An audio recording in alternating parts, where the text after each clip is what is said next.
Hello, ఈరోజు లంచ్లోకి సోరకాయ పెసరపప్పు ఎమ్మిగా ఉంటుంది. సోరకాయ పెసరపప్పు, లాట్స్ ఆఫ్ కొత్తిమీర, ఉప్పు, కారం, అల్లం వెల్లుల్లి పేస్ట్, ధనియా పొడి, జీలకర్ర మెంతుల పొడి, ఇంగువ, కరివేపాకు, జీలకర్ర, ఆవాలు, ఇవన్నీ ఇంగ్రీడియంట్స్ తోటి చేసిన దోసకాయ పెసరపప్పు అండ్ కొద్దిగా రసం,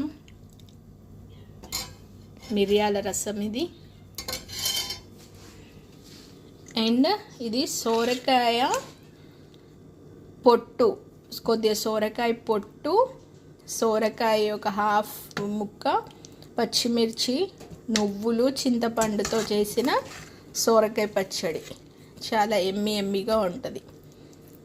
ఫస్ట్ ఆయిల్లో సోరకాయ పొట్టు, సోరకాయ ముక్కలు, పచ్చిమిర్చి వేసుకొని మంచిగా మగ్గిన తర్వాత పచ్చడికి తగినంత నువ్వులు తీసేసుకొని, నువ్వులు కూడా వేయించేసుకొని తర్వాత మిక్సీ పట్టేటప్పుడు జీలకర్ర, కొద్దిగా అల్లం వెల్లుల్లి పేస్ట్, చింతపండు, ఉప్పు వేసేసి, ఇది మనం ఆల్రెడీ సోరకాయ పొట్టు, సోరకాయ ముక్కలు, పచ్చిమిర్చి, నువ్వులు కలిసి వేడి చేసుకొని వేయించుకొని పక్కన పెట్టుకుని చల్లారిన తర్వాత మిక్సీ పట్టుకొని తాలింపు వేసుకుంటే ఎమ్మి పచ్చడి తయారవుతుంది.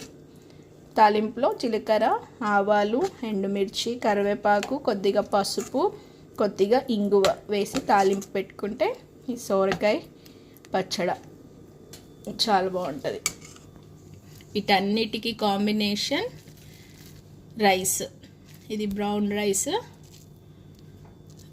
దీంట్లో కీన్వా తోటి వేసుకుంటే కూడా ఇంకా healthy. Half quinoa, half brown rice, but ఈరోజు ఓన్లీ బ్రౌన్ రైస్ కుక్ చేశాను.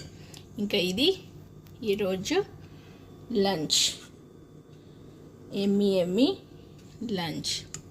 వీటితో పాటు ఇంకా ఇంట్లో ఉసిరికాయ పచ్చడి, అవిసె గింజల పొడి, ఇవి అవిసె గింజల పొడి అండ్ ఉసిరికాయ పచ్చడి, వీటికి బటర్తో చేసిన ఘీ. ఇవన్నీ ఈరోజు లంచ్ స్పెషల్. Thank you.